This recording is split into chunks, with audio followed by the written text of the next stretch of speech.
The night Alpha Darien Wolf chose power over love, he didn't just break a heart, he ignited a war that would decide the fate of his entire pack. This is the story of Lyra Hale, the she-wolf who refused to stay broken, and the alpha who learned too late that some choices can never be undone. Stay until the end to see how this explosive story unfolds. Hit that like button and drop a comment telling us what city you're watching from. The bonding ceremony was supposed to be the pinnacle of Darien Wolf's reign.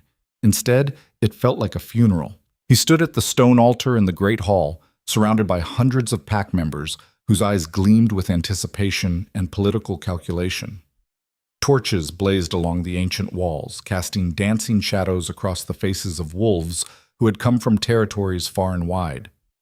They were here to witness history, the union that would prevent a war, secure alliances, and cement Darien's position as the most powerful alpha in 3 generations. But all Darien could think about was the woman who wasn't there. No, that was a lie. She was there. He could smell her, even through the overwhelming scent of ceremonial incense and the perfume of his bride-to-be. Lyra's scent was tucked away in the farthest corner of the hall, hidden among the lower-ranking wolves who had been permitted to observe from the shadows. Wildflowers and rain-soaked earth, the scent that had been his home for 5 years, the scent he was about to betray. Alpha Wolf?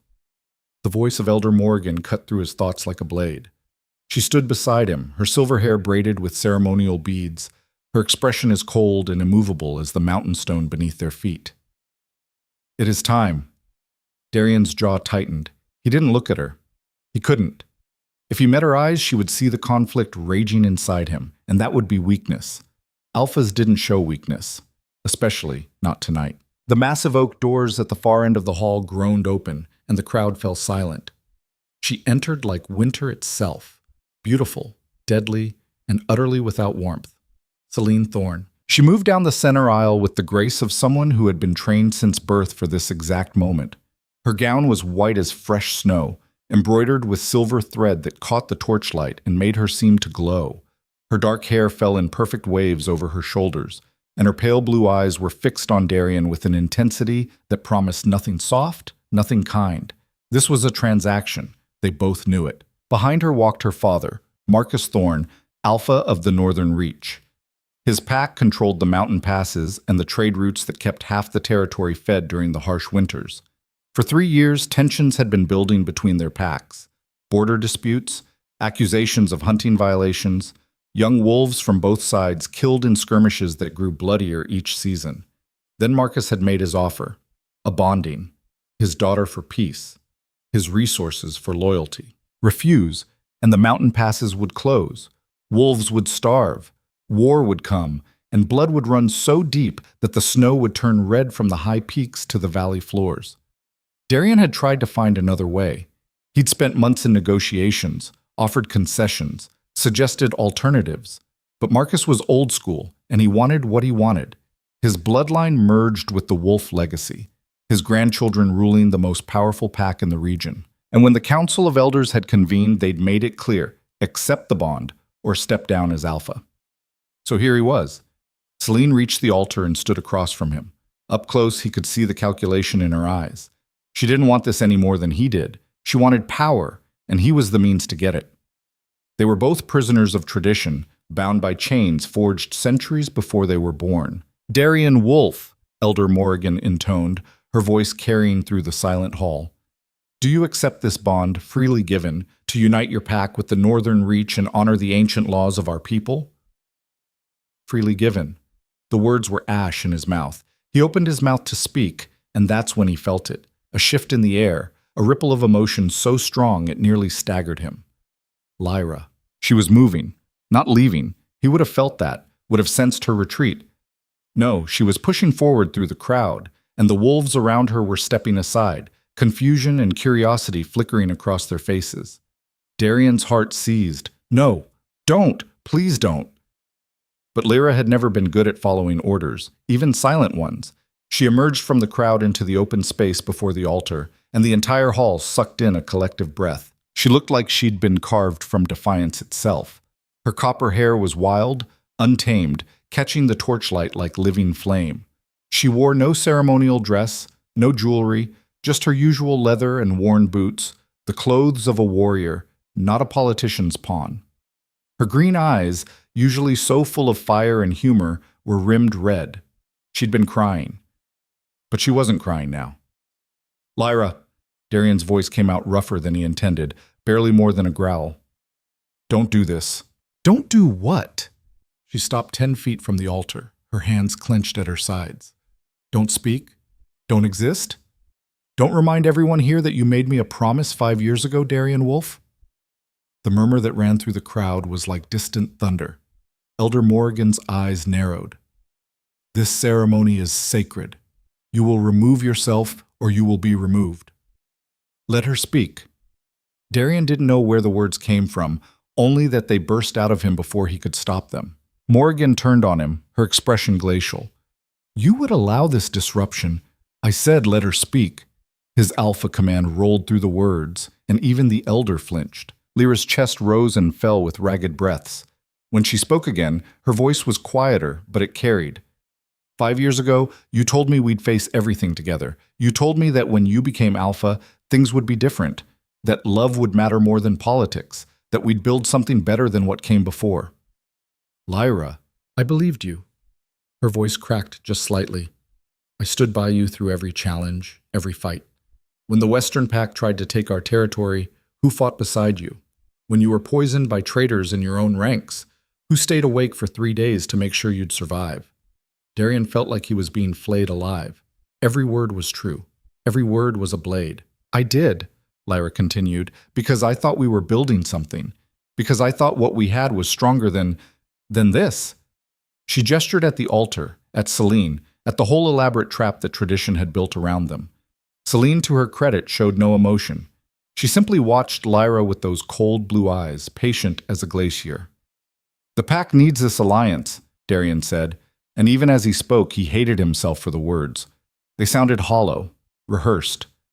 Without it, we'd have to actually solve our problems instead of selling you like breeding stock? Lyra's laugh was bitter. You're the alpha, Darian. You're the strongest wolf in 3 territories. You've never backed down from a fight in your life. But the moment they dangle power and peace in front of you, you fold? That's not fair. None of this is fair.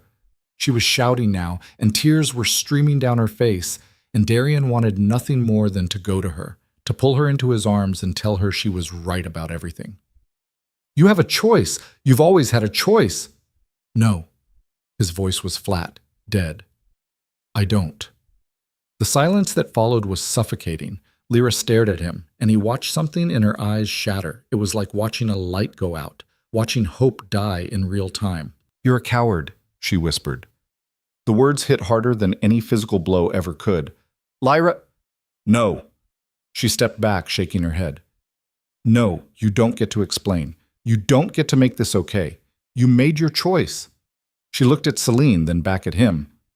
I hope she's worth it. I hope power keeps you warm at night. I hope it fills all the empty spaces where your heart used to be. She turned and walked toward the doors. Lyra, wait. But she didn't stop. She didn't look back. She just kept walking, her shoulders straight, her head high, even as sobs racked her frame. The doors slammed shut behind her, and the sound echoed through the great hall like a death knell. Darian stood frozen at the altar, feeling like his chest had been carved open. Elder Morrigan cleared her throat. Shall we continue? He wanted to say no. He wanted to run after Lyra, to hell with the alliance, to hell with politics, to hell with all of it. But 400 wolves were watching him, and Marcus Thorne was standing right there with his hand on his daughter's shoulder, and the weight of tradition and duty and responsibility pressed down on him like a mountain. So he did what alphas do. He lied. Yes, Darian said, continue. The ceremony proceeded. He spoke the words he was supposed to speak. He accepted the bond with Celine Thorne, felt the ancient magic settle around them like chains. When it was done, the crowd erupted in cheers, and he was congratulated by wolves who cared more about politics than people. Through it all, he kept his face neutral. Strong. Alpha. But inside, something fundamental had broken. The celebration lasted until dawn, but Darian left as soon as he could without causing offense. He and Celine had been given separate quarters for the night. The actual mating bond wouldn't be consummated for another month. after the formal negotiations between their packs were complete. It was all very civilized, very proper, very exactly what everyone expected. He found himself in his study, staring at the maps on the wall and seeing nothing. There was a knock at the door. "Come in." It was Garrett, his beta and oldest friend. Garrett had been there the night Darian first met Lyra, had watched their relationship grow from wary attraction to something deeper than pack bonds. If anyone understood what tonight had cost, it was him. "You look like hell," Garrett said, closing the door behind him. "I feel worse." Garrett poured 2 glasses of whiskey from the decanter on the desk and slid one across to Darian. "For what it's worth, I think you made the wrong choice." Darian barked out a laugh devoid of humor. "You and everyone else with a soul. The council would have removed you if you'd refused the bond." "I know." "War would have come." "I know." "Wolves would have died." "I know, Garrett." Darian drained his glass in one swallow, welcoming the burn. "I know all the reasons. I know the logic. I know why this was the smart play, the strategic play, the play that saves lives and secures our future. But it was the wrong choice anyway." Garrett said nothing, just refilled the glass. "She's gone," Darian said quietly. "I can't feel her anymore. She must have crossed the border already." "Where do you think she'll go?" "Does it matter?" Darian laughed again, and it sounded broken even to his own ears. "She's not coming back. Why would she? I chose duty over her. I chose power over love. I became everything we used to talk about changing when we were young and stupid and thought we could make a difference. You still can make a difference. The alliance means nothing if I lost my soul to get it." Darian stood, pacing to the window. Outside, the first rays of dawn were breaking over the mountains. Somewhere out there, beyond the borders of his territory, Lyra was running, alone, heartbroken. She was right. I had a choice. I've always had a choice. I was just too afraid to make it. What would you have done differently? Darian turned to face his beta. I would have fought. I would have found another way. I would have risked war and let the council remove me and trusted that we were strong enough to survive without selling our future to Marcus Thorne's ambition. It's not too late. Yes, it is. Darian looked at his hand where the ceremonial mark of the bonding glowed faintly silver against his skin. The bond is sealed. The alliance is made. Breaking it now would do more than start a war. It would destroy our credibility with every pack in the region. No one would ever trust us again. So what, you just live with it? Spend the rest of your life mated to a woman you don't love while the one you do love is out there somewhere, hating you? If that's what it takes to protect the pack, then yes. Garrett shook his head. You know what your father used to say? An alpha who sacrifices everything for power will find himself ruling over ashes. My father also said duty comes first. He said duty comes first when there's no other choice. But there's always another choice, Darian. You're just too stubborn to see it. Before Darian could respond, there was another knock. Sharp, urgent. Enter. A young scout burst in, his face flushed. Alpha, we have a situation at the eastern border. Raiders from the Shadow Peak pack. They've taken hostages. Darian's exhaustion vanished, replaced by cold focus. How many raiders? At least 20. They're demanding territory concessions, or they'll kill the hostages. Gather the guard. We leave in 10 minutes. He turned to Garrett. Get Celine. She should see how we handle threats. Garrett raised an eyebrow. You sure that's wise? Throwing her into a fight on her first day? She wanted to be Luna. This is what that means. The eastern border was 2 hours' hard run through the forest. By the time Darian and his wolves arrived, the sun was fully up, burning off the morning mist. The Shadow Peak raiders had set up a crude camp in a clearing, their hostages, 3 young wolves from a border settlement, tied to stakes in the center. The raiders themselves were a rough bunch, led by a scarred brute named Vex who'd been causing trouble for years. Darian approached with 20 of his best fighters flanking him. Celine had insisted on coming, and she moved beside him now with cool composure, taking in the scene with calculating eyes. Vex! Darian's voice carried across the clearing. Let them go! The scarred raider laughed. Or what, Wolf? You'll start a war? Oh, wait, you just sold yourself to avoid one. Maybe you've gone soft. Murmurs rippled through both groups. I'm giving you one chance, Darian said quietly. Release the hostages, leave our territory, and I'll let you live." Big talk from a wolf who's more politician than alpha these days. Vex spat on the ground. "We want the hunting grounds along the eastern ridge. Sign them over, or these three die." Darien felt his wolf rising, felt the fury building in his chest. This was simple. This was clear. No politics, no alliances, just a threat that needed to be eliminated. He was about to give the order to attack when Celine stepped forward. "Wait," she said. Darien turned to her, surprised. Celine's cold blue eyes were fixed on Vex. "You want hunting grounds? You're willing to kill over them?" "That's right, princess. Your pretty new mate might have forgotten how to fight, but we haven't." "Then let's make this interesting." Celine's voice was ice. "Single combat. You against me. If you win, you get the hunting grounds. If I win, you leave and never come back." The clearing went silent. Vex stared at her, then burst out laughing. "You?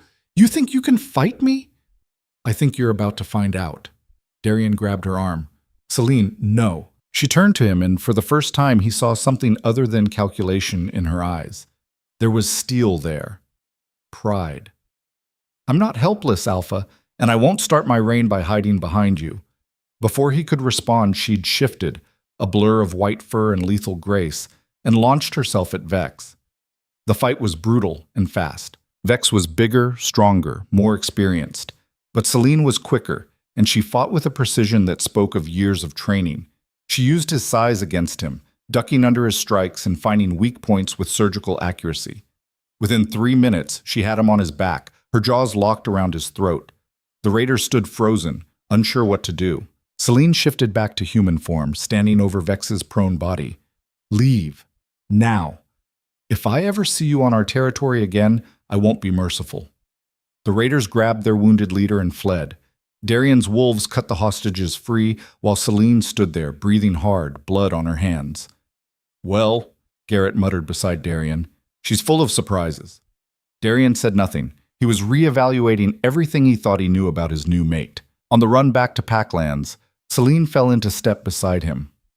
"You were going to tell me not to fight," she said. It wasn't a question. It was dangerous. "I'm not made of glass, Darien, and I'm not here to be decorative." She glanced at him. "I know you don't love me. I know you bonded with me because you had to. But I won't be treated like a liability." He studied her. "Why did you accept this bond?" "Same reason you did. Duty, power, survival." She smiled, but it didn't reach her eyes. "We're the same, you and I. We're wolves who do what's necessary, even when it costs us everything." "And that doesn't bother you?" "It bothers me every day. But I learned a long time ago that what we want and what we get are rarely the same thing." They ran in silence for a while. "For what it's worth," Celine said eventually, "I'm sorry about your she-wolf, the one from the ceremony." Darien's jaw tightened. Lyra. "Lyra. I'm sorry about her. I know what it's like to lose someone you love for the sake of politics." He looked at her, surprised. "There was a wolf," Celine continued, her voice carefully neutral, "from my pack. We were going to run away together, start fresh somewhere far from all this. But my father found out. He killed him." She met Darien's eyes. "So I understand what you sacrificed, and I promise you, I'll be a good Luna. I'll fight for this pack. But I won't pretend to be something I'm not, and I won't ask you to pretend either." It was perhaps the most honest conversation Darien had ever had with someone who wasn't Lyra or Garrett. "Thank you," he said quietly. They didn't speak again for the rest of the journey. The weeks that followed were strange. Darien threw himself into his duties with renewed intensity, as if staying busy could somehow fill the void Lyra had left behind. He met with the council, finalized the alliance terms with Marcus Thorne, resolved border disputes, and handled the 1,000 small crises that came with leading a pack. Celine was true to her word. She was competent, strategic, and fearless. The pack respected her, even if they didn't love her. She and Darien developed a working relationship built on mutual respect and shared purpose. It wasn't love. It wasn't even friendship, really, but it was functional. And every night, Darien lay awake in his quarters, staring at the ceiling and thinking about wildflowers and rain-soaked earth. He tried to find out where Lyra had gone. He sent scouts to neighboring territories, asked questions of travelers passing through. But it was like she'd vanished into smoke. No one had seen her. No one knew where she was. Part of him hoped she'd found peace somewhere. Part of him hoped she was happy. Most of him just hoped she was alive. On the night of the new moon, exactly 6 weeks after the bonding ceremony, Darian was in his study reviewing supply reports when Garrett burst in without knocking. "We have a problem." Darian looked up. "What kind of problem?"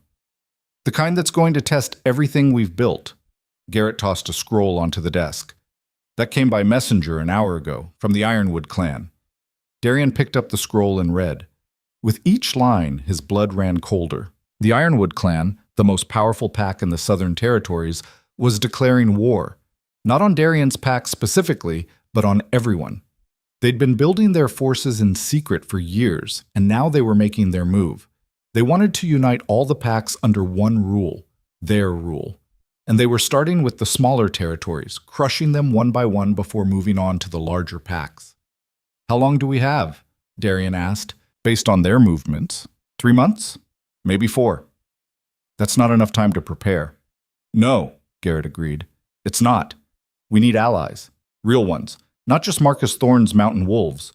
We need fighters, resources, intelligence." Darian stood, pacing to the window. Outside, the packed land stretched out under the moonless sky, peaceful and unaware of the storm that was coming. "Send word to every alpha within 100 miles, he said. "We're calling a summit. If the Ironwood clan wants a war, we'll give them one. But we'll do it together." Garrett nodded and turned to leave. "Garrett." His beta paused. "If you hear anything about Lyra, I want to know immediately." "You think she'll come back?" Darian looked out at the darkness. "I think when the fighting starts, she'll hear about it, and I think she won't be able to stay away. And if she does come back, then I'll have to face what I did to her, what I became." He pressed his palm against the cold glass. "And I'll have to live with the fact that I might have chosen power over the only person who ever really mattered." Garrett was quiet for a moment. "For what it's worth, Alpha, I think you've punished yourself enough." "Have I?" Darian turned to face him. "Because from where I'm standing, I destroyed the best thing in my life for an alliance that might not even matter if the Ironwood clan burns everything to the ground." "You did what you thought was right." "No, I did what was easy, what was expected, what everyone told me to do." Darian's voice was rough. "Lyra was right. I'm a coward." "Then prove her wrong." Darian looked at his beta. "How? I don't know yet. But war is coming, Darian, and war has a way of revealing who we really are. Maybe this is your chance to become the alpha you always wanted to be, the one who fights for what matters, not just what's expedient." After Garrett left, Darian stood alone in his study for a long time, staring at the map of packed territories on the wall. Somewhere out there, Lyra was alive. Somewhere out there, she'd built a new life without him. And somewhere deep in the Southern Territories, an army was gathering that would test everything he'd sacrificed to protect. He thought about Celine's words. "We're wolves who do what's necessary, even when it costs us everything." But what if the necessary thing and the right thing weren't the same? What if power and love didn't have to be enemies? What if there was still a way to fix what he'd broken? Darian pressed his forehead against the window, feeling the weight of his choices crushing down on him. The war was coming. And he had a feeling that before it was over, he was going to have to answer the question that had haunted him since the night of the bonding ceremony. Was he the alpha who chose duty over love? Or was he the man who would burn the whole world down to make things right? Only time would tell. The summit was a disaster from the start. Darian had called together every alpha within reach, wolves from the valley packs, the coastal territories, even a few rogues who operated in the borderlands. They gathered in the Great Hall 3 days after the Ironwood clan's declaration, and the tension was thick enough to choke on. Marcus Thorne sat at Darian's right hand, his face carved from granite. Celine stood behind her father, her expression unreadable. On Darian's left was Alpha Cade from the Riverside Pack, a grizzled veteran with more scars than fur. The others filled the long table, 12 alphas in total, each representing their own interests, their own fears. "The Ironwood clan has already taken 3 territories," Darian said, spreading a map across the table. Red markers indicated the fallen packs. "They're moving north, systematically crushing anyone who stands against them. If we don't unite, we're next." "Unite under whose leadership?" Alpha Cade's voice was rough as gravel. Yours? Forgive me, Wolf, but you're young. Your father was a great alpha, but you've been in power, what, 2 years? 3, Darian said evenly. 3 years, and you've already sold yourself to the Northern Reach. Cade gestured at Marcus. How do we know this isn't just a play to expand Thorne's influence? Marcus's eyes narrowed. Watch your tongue, Cade. Or what? You'll cut off our supplies like you threatened before? Cade stood, his chair scraping against stone. Half the packs here have been bullied by you at one point or another. Now you want us to fight your war? It's not his war, Darian interrupted, his alpha command rolling through the words. It's everyone's war. The Ironwood clan doesn't care about politics or alliances. They want total control, and they'll kill anyone who gets in their way. Then maybe we should surrender, said Alpha Vera from the western ridge, a thin woman with calculating eyes. Bend the knee before they burn us out. The room erupted in argument. Wolves shouted over each other, old grudges surfacing, accusations flying. Darian watched it spiral and felt the weight of his choices pressing down harder than ever. This was what he'd sacrificed Lyra for. This chaos. These petty, self-interested wolves who couldn't see past their own territories. Enough! His voice cracked like thunder and the room fell silent. You're all acting like there's a choice. There isn't. The Ironwood clan is coming whether we're ready or not. You can fight together or you can die alone. But make no mistake, they will reach you. And when they do, your surrender won't save you. Big words from a wolf who chose politics over love, someone muttered. Darian's head snapped toward the voice. It was one of Cade's advisors, a young wolf named Eric, who'd always run his mouth. What did you say? Eric had the sense to look nervous, but he didn't back down. Everyone knows about the she-wolf you threw away, Lyra Hale. She fought beside you for years, and you discarded her like trash the moment a better offer came along. How can we trust you to fight for us when you wouldn't even fight for her? The silence that followed was absolute. Darian's hands clenched on the table. Every instinct screamed at him to put the upstart in his place, to remind him who was alpha here. But the accusation hit too close to the truth, and everyone in the room knew it. My personal life, Darian said carefully, has nothing to do with military strategy. Doesn't it? Eric pressed. You made a political marriage to avoid one war. Now you're asking us to fight another. How do we know you won't sell us out the moment it gets difficult? Before Darian could respond, Celine spoke. Because I won't let him. Every eye turned to her. Celine stepped forward, her posture rigid. You want to question his loyalty? Fine. Question mine too. I'm the daughter of the wolf you all fear and resent. I'm the political pawn you think corrupted your precious alpha, but I've spilled blood for this pack already, and I'll spill more before this is over. She looked directly at Eric. Darian made hard choices. So did I. That's what leaders do. If you're looking for someone to hold your hand and promise everything will be fine, you're in the wrong room. Mom saltrotrum dinamus. Cade actually smiled. The princess has teeth. I like that. I'm not a princess, Celine said coldly. I'm Luna of the most powerful pack in this region, and I suggest you remember that.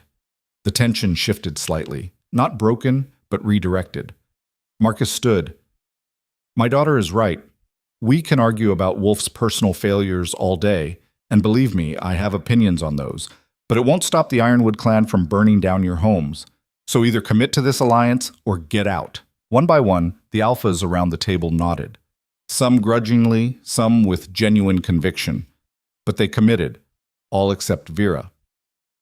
I need time to think, she said, standing. This is too important to decide in one meeting. We don't have time, Darian argued. Then you'll have to make do without the Western Ridge. She headed for the door. Vera, wait. But she was gone. After the others had filed out, Darian found himself alone in the hall with Garrett and Celine. That went well, Garrett said dryly. We lost Vera's pack. That's 200 fighters we needed. Darian ran a hand through his hair. This is falling apart.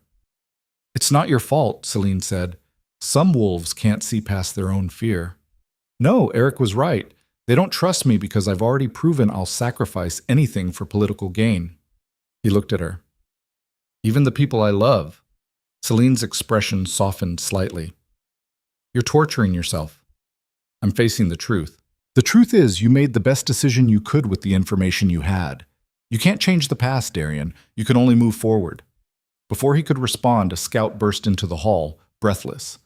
Alpha! Riders approaching from the south. They're flying the Ironwood banner. Darien's blood went cold. How many?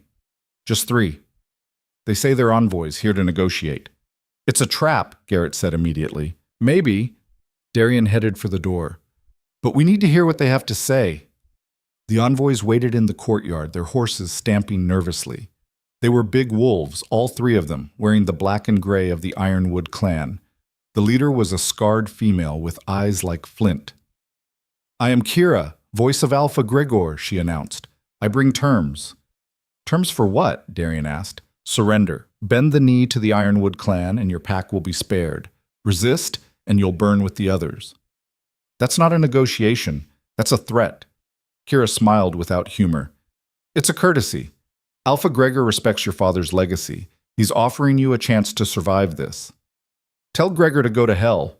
I'll tell him you refused, which means in 3 weeks, his army will arrive at your borders. You have that long to reconsider. She started to turn, then paused. Oh, and Alpha Gregor wanted me to deliver a message. Something about how political marriages make weak alliances, and weak alliances make easy targets. Darien felt his wolf surge. Get out, now. The envoys mounted their horses and rode off, laughing. Garrett stepped beside him. 3 weeks isn't enough time. I know. We need a miracle. Darien watched the riders disappear into the distance. We need warriors who actually want to fight, not politicians playing at war. Where are you going to find those? It was Celine who answered. The borderlands, the rogues, the wolves who have nothing left to lose. Both men turned to her. The Ironwood clan has been destroying territories for months, she continued.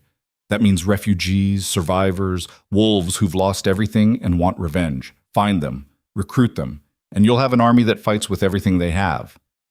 Darien studied her. That's actually brilliant. Don't sound so surprised. She met his eyes. I told you I wasn't decorative. Over the next 2 weeks, Darien sent teams into the borderlands to find survivors of the Ironwood clan's campaign. They returned with small groups, 10 here, 20 there. Wolves who'd lost their packs, their families, everything. They were rough, angry, and desperate. Perfect soldiers. The training yards filled with activity. Darien worked alongside them, sparring, strategizing, building something that felt less like an army and more like a cause. But every night, when he finally collapsed in his quarters, exhausted and battered, he thought about Lyra, wondered where she was, wondered if she knew about the war that was coming, wondered if she even cared. On the 15th day, a messenger arrived with news that made Darien's heart stop. Alpha Vera's territory had fallen. The Ironwood clan had swept through in the night, killed half her pack, and scattered the rest. Vera herself was dead. The western ridge was gone. They're moving faster than we thought, Garrett said, studying the updated map. At this rate, they'll be here in a week, not 3. Then we move up our timeline. How many fighters do we have? 400, maybe 450. But that's combining our pack with the refugees and the few allies who committed. The Ironwood clan is bringing at least 800. We'll be outnumbered 2 to 1. More like 3 to 1 once you factor in their experience. Darien looked at the map, at the red markers showing the Ironwood clan's advance, and made a decision that would have made his father proud and Lyra furious in equal measure. We don't fight them head on, he said. We can't win that way. But if we hit them before they reach our territory while they're still on the move, an ambush? Garrett's eyes widened. That's insane. We'd have to march into hostile territory, set the trap perfectly, and hope they fall for it. Do you have a better idea? No, but then we do it. Send word to Marcus. Tell him to bring his mountain wolves. If we're going to die, we're going to make the Ironwood clan bleed for it. The War Council met that night. Marcus was skeptical but agreed to commit his forces. The refugee wolves were eager. They wanted revenge more than safety. The allied alphas who'd committed to the fight were less enthusiastic but saw no alternative. Selene surprised everyone by volunteering to lead a strike team. Absolutely not, Darien said. I'm not asking permission. You're Luna. You belong here. Coordinating? I belong wherever I can do the most good, and right now that's on the battlefield. Her eyes flashed. Or have you forgotten what I did to Vex? That was different. How? Because he stopped, frustrated. Because I can't lose you too. The words hung in the air. Celine's expression softened. You don't love me, Darian. You don't need to pretend. No, but I respect you, and this pack needs you alive. This pack needs leaders who aren't afraid to fight. She stepped closer. I know you're thinking about her. About Lyra. You're thinking that if you lose me, it'll be like losing her all over again, and you can't survive that twice. He said nothing. But I'm not her, Celine continued quietly. And you don't owe me protection. You owe me trust. So trust that I can handle myself. After a long moment, Darian nodded. You lead the left flank, but you follow orders. Yes, Alpha. They marched at dawn, 437 wolves moving south through territory that had been friendly once and now belonged to the Ironwood clan. They traveled fast, leaving behind the old, the young, and the sick. This was a war party, not a migration. Darian ran at the front, his senses stretched to their limit. Beside him, Garrett coordinated the scouts. Behind them, Marcus and his mountain wolves moved like gray ghosts through the trees. And somewhere in the middle of the column, Celine led her strike team with grim determination. They reached the ambush point 2 days later, a narrow valley with steep sides and dense forest coverage. It was perfect. The Ironwood clan would have to pass through here to reach Darian's territory, and when they did, they'd be vulnerable. Set the trap, Darian ordered. His wolves spread out, taking positions on the ridges overlooking the valley. They covered themselves with brush, dirt, anything that would hide their scent and presence. Archers found spots among the rocks. Strike teams positioned themselves at both ends of the valley, ready to cut off retreat. Then they waited and waited. The Ironwood clan arrived on the third day, exactly as predicted. 800 wolves marching in formation, confident and arrogant. At their head rode Alpha Gregor himself, a massive brute with silver fur and eyes like ice. Darian watched from his position on the ridge, his heart pounding. Everything depended on timing. Wait too long and they'd pass through. Attack too early, and the Ironwood wolves would have time to organize a defense. He raised his hand, waiting for the right moment. The bulk of the Ironwood force entered the valley. Darian dropped his hand, chaos erupted, arrows rained down from the ridges. Wolves poured out of the forest on both sides, screaming war cries. The strike teams cut off both ends of the valley, trapping the Ironwood clan in a killing field. The ambush was perfect. For about 30 seconds. Then everything went wrong. The Ironwood wolves didn't panic. They didn't scatter. Instead, they formed defensive circles, shields up, and weathered the initial assault with practiced ease. These weren't green recruits. They were veterans who'd fought 100 battles, and they'd been expecting this. It's a trap, Garrett shouted. They knew we were coming. Before Darian could process that, horns blared from the south end of the valley. Reinforcements, another 400 Ironwood wolves poured into the valley, fresh and ready to fight. They slammed into Darian's forces from behind, turning the ambush into a slaughter. Fall back, Darian roared. Retreat to the high ground. But it was too late. The valley had become a meat grinder. Wolves were dying on all sides, the air thick with blood and screaming. Darian fought his way toward Celine's position, cutting through enemy fighters with desperate strength. He found her surrounded, her strike team cut to pieces, blood streaming from a gash across her shoulder. Get out of here, he shouted. Not without my wolves. They're dead. Move! He grabbed her and hauled her toward the ridge, fighting every step of the way. Garrett appeared beside them, covering their retreat with savage efficiency. They made it to higher ground, but the cost was devastating. Darian's forces were scattered, broken, running for their lives. Of the 437 wolves who'd marched south, maybe half were making it out. And in the valley below, Alpha Gregor stood among the corpses, watching them flee. The retreat took 2 days of hard running. By the time they reached pack territory, Darian had lost count of how many wolves hadn't made it back. The survivors gathered in the Great Hall, battered and traumatized. The refugee wolves who'd wanted revenge had gotten it, and learned that revenge came with a price. The allied alphas were furious, blaming Darian for the disaster. Marcus was coldly silent. Celine, her shoulder bandaged and her face pale, stood beside Darian as the accusations flew. You led us into a trap, Cade shouted. They knew we were coming. Someone betrayed us, Garrett said grimly. Someone told the Ironwood clan about the ambush. Or maybe Wolf is just incompetent, Eric spat. Maybe we should have surrendered like Vera tried to— Vera's dead, Darian interrupted, his voice flat. Surrender didn't save her. It won't save any of us. So what's your plan now, Alpha? Lead us into another massacre? Darian looked around the room at the faces of wolves who'd trusted him and paid for it with blood. He thought about his father's legacy, about the promises he'd made, about the woman he'd sacrificed everything for, and the power he'd gained that now felt hollow and useless. I don't know, he admitted. The silence that followed was damning. Cade shook his head. You're not ready for this. Your father would have— My father's dead. Darian's voice cracked. And I'm all you have. So either help me figure out how to survive this, or leave. But stop comparing me to a ghost. One by one, the Alphas filed out, their disappointment and disgust palpable. When the hall was finally empty except for Garrett and Celine, Darian collapsed into a chair. We lost 200 wolves today, he said quietly. 200 lives. Because I thought I could outsmart an enemy I didn't understand. You couldn't have known they'd have reinforcements, Celine said. Yes, I could have. I should have scouted better, planned better, been better. He looked at his hands, still stained with blood. Eric was right. I'm not ready for this. Stop it, Garrett's voice was sharp. You made a call. It didn't work. That's war. But you're still Alpha, and this pack still needs you. Does it? Because from where I'm sitting, all I've done is get people killed and drive away the one person who might have actually— He stopped. Garrett and Celine exchanged glances. Say it, Garrett urged. The one person who might have actually been able to help, Darian finished bitterly. Lyra would have seen this coming. She always saw things I missed. She would have questioned the plan, found the flaws, saved those wolves. Then find her, Celine said. Darian looked up, startled.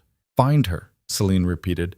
You've been looking for her anyway. Stop half-assing it and actually commit. Bring her back. She won't come. Not after what I did. You won't know until you try. And right now we need every advantage we can get. If she's half as good as you seem to think, then swallow your pride and beg if you have to. Darian stared at her. You're telling me to go after the woman I love while you're my mate? I'm telling you to do whatever it takes to save this pack. Your heart was never mine anyway. At least put it to good use. She stood, wincing as the movement pulled at her injured shoulder. Besides, I meant what I said at the summit. I'm not your love story. I'm your war partner, and right now we're losing this war. After she left, Garrett sat down across from Darian. She's right, you know, about all of it. Even if I could find Lyra, she'd never— You don't know that. Maybe she's moved on. Maybe she hasn't. But either way, you owe it to yourself to try. You've been bleeding for weeks over this. Time to stop the wound or let it kill you. Darian sat in silence for a long time, thinking. Then he stood. Get me every scout we have. I want them searching every territory, every safe house, every place a wolf could hide. Find Lyra Hale. And when we do, I'll go to her myself, and I'll tell her the truth, that I was wrong, that I'm sorry, and that I need her help. He looked at Garrett. Even if she spits in my face, she deserves to hear it. What if she's changed? What if she's not the wolf you remember? Darian thought about that. About the girl with wild copper hair and green eyes full of fire. About the warrior who'd fought beside him through hell. About the woman whose heart he'd broken because he was too afraid to choose love over duty. Then I'll love whoever she's become, he said quietly, and I'll spend the rest of my life proving I'm worth a second chance. The scouts returned over the next 3 days with nothing. No sightings, no rumors, no trace of Lyra Hale anywhere in the known territories. It was like she'd ceased to exist. Darian was in the strategy room, staring at maps and seeing nothing, when a young wolf burst in. Alpha! There's someone at the border. They're asking for you specifically. Darian's heart leapt. Who? She wouldn't give her name, but she said to tell you the wildflowers remember. The world tilted. Darian ran. He shifted mid-stride, his wolf form tearing through the packlands toward the eastern border. Garrett was shouting something behind him, but he didn't stop, didn't slow, didn't think about anything except the possibility that she'd come back. That maybe, somehow, he was getting a second chance he didn't deserve. He reached the border and shifted back to human form, his chest heaving. And there, standing in the fading light of dusk, was Lyra Hale. She looked different, harder. She'd cut her copper hair short, and there were new scars across her arms. She wore leather armor that had seen real combat, and her green eyes held a wariness that hadn't been there before. But she was alive. She was here. Lyra, he breathed. Darian.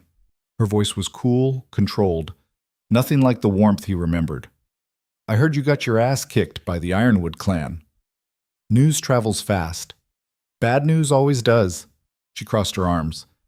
I also heard you're planning to fight them anyway, even though you're outnumbered and outmatched. We don't have a choice. There's always a choice. You taught me that. The bitterness in her words cut deeper than any blade. Oh wait, no. You taught me that there's duty and there's love, and duty always wins. Lyra, Save it. She held up a hand. I didn't come here for apologies or explanations. I came because there are innocent wolves who are going to die in this war, and they don't deserve to pay for your mistakes. So you'll help? She laughed, but there was no joy in it. I brought friends. That's when he saw them, emerging from the tree line behind her. 50 wolves, maybe more. They moved like shadows, silent and deadly. These weren't refugees or politicians. These were fighters. Who were they? Darian asked. Survivors, rogues, wolves who lost everything to the Ironwood clan and want payback. Lyra's eyes met his. They'll fight for your pack, but they answer to me, not you. I'll take whatever help I can get. Good. Because we're going to need it. She started to walk past him, then paused. And Darian? Don't mistake this for forgiveness. I'm here for them. She gestured at the wolves behind her. Not for you. She walked into his territory like she'd never left, her warriors following. And Darian stood there, heart pounding, watching the woman he'd destroyed come back to save him anyway. Garrett met them at the gates, his eyes widening when he saw Lyra and the wolves behind her. Well, hell, he said, a grin spreading across his face. Look who decided to come back from the dead. Garrett. Lyra's voice was neutral, but Darian caught the slight softening around her eyes. She'd always liked his beta. Still breaking hearts and taking names, I see. Just the second part now. She gestured to her fighters. These wolves need food and places to sleep. They've been traveling for 4 days straight. On it. Garrett started issuing orders, but his eyes kept flicking between Lyra and Darian. The unspoken questions hung in the air like smoke. Darian wanted to say something, anything that would bridge the chasm between them. But Lyra had already turned away, directing her wolves toward the barracks with military precision. She moved differently now, sharper, more controlled. The wild spontaneity he'd loved had been replaced with something harder. He'd done that to her. You going to stand there all night, or are you going to actually talk to her? Garrett asked quietly. She doesn't want to talk to me. Since when has that stopped you from trying? Before Darian could respond, Celine appeared in the courtyard. She took one look at Lyra and went very still. The two women faced each other across 20 feet of packed earth, and the temperature seemed to drop. So you're the famous Lyra Hale, Celine said. Her voice was calm, but Darian heard the edge underneath. And you're the political solution. Lyra's eyes raked over Celine, taking in the bandaged shoulder, the proud bearing. How's that working out? Better than running away. I didn't run. I left. There's a difference. Is there? Lyra smiled, but it was all teeth. You tell me, Luna. When this war goes south and your father pulls his mountain wolves to save his own territory, are you going to stay? Or are you going to run back to Daddy and leave Darian to clean up the mess? Celine's eyes flashed. I've bled for this pack. I fought for it. What have you done besides nurse a broken heart and make dramatic entrances? I brought 50 fighters who actually know how to win a war. What did you bring? A title and a marriage contract? They were circling each other now, and Darian saw both their wolves rising to the surface. This was going to end in blood if he didn't stop it. Enough, he said, stepping between them. Both of you, stand down. She started it, Lyra said, not taking her eyes off Celine. I'm finishing it, Celine shot back. I said enough. His alpha command cracked through the courtyard, and both women flinched.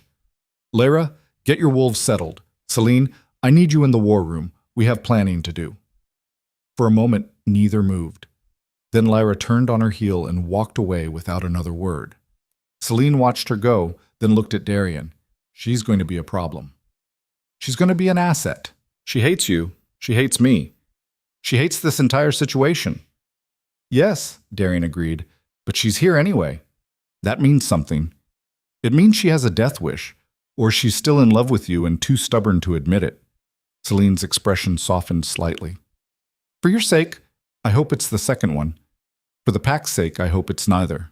The War Council convened an hour later. The room was crowded. Alphas, advisors, and now Lyra's contingent. She'd brought 3 of her fighters with her. A scarred male named Finn, who looked like he'd survived 1,000 battles, a lean woman called Sarah, with eyes that never stopped moving, and a younger wolf named Cole, who couldn't have been more than 20, but carried himself like a veteran. Lyra herself stood apart from everyone, arms crossed, watching.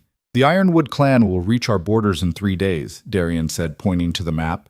Maybe less if they force march. We're down to 300 fighters after the ambush. With Lyra's wolves, that brings us to 350. Still outnumbered more than 2 to 1. Then we don't fight them on their terms, Lyra said. Every head turned toward her. Explain, Marcus demanded. Lyra moved to the map, studying it with calculating eyes. The Ironwood clan fights like an army. Organized, disciplined, overwhelming force. You can't beat them that way. You've already tried. But they have a weakness. Which is? Kate asked. Arrogance. They think they're unstoppable, which makes them predictable. She traced a line across the map. They'll come through the northern pass because it's the fastest route. They'll expect you to defend your territory, to dig in and wait for them. So don't. You want us to abandon our lands? Marcus looked incredulous. I want you to use them. This is your territory. You know every tree, every stream, every cave.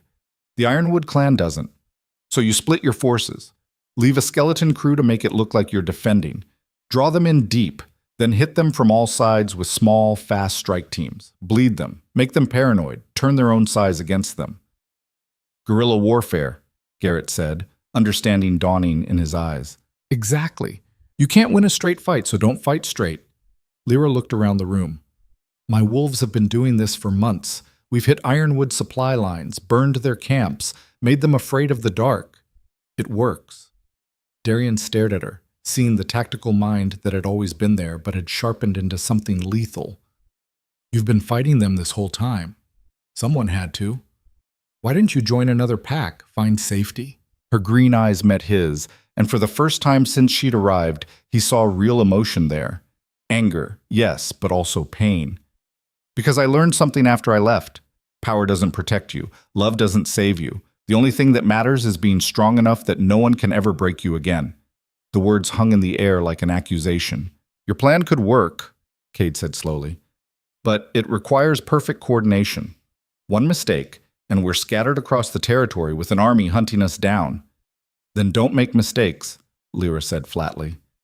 Easy to say when you're not responsible for 300 lives, Eric muttered. Lyra turned to him, and the look in her eyes made the young wolf take a step back.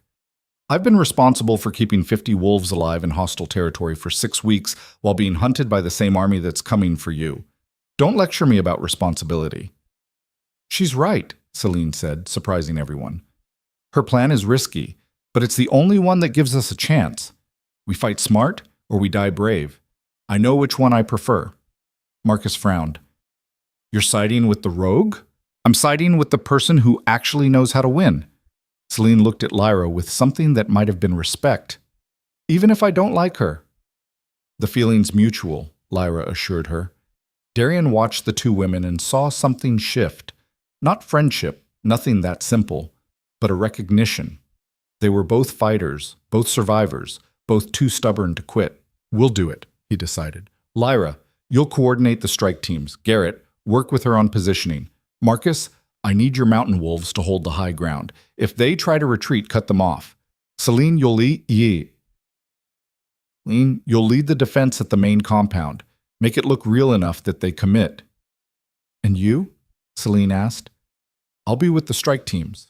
If this goes wrong, I should be the one who pays for it. That's stupid, Lyra said bluntly. You're the alpha. You die, this whole thing falls apart. Then I won't die. Your confidence is touching, but your tactical sense is terrible. She stepped closer, and he caught her scent again, wildflowers, but now mixed with gunpowder and blood. You lead from the center. You coordinate. You don't throw yourself into the meat grinder because you're feeling guilty. I'm not. Yes, you are. You've been carrying that weight since the ambush.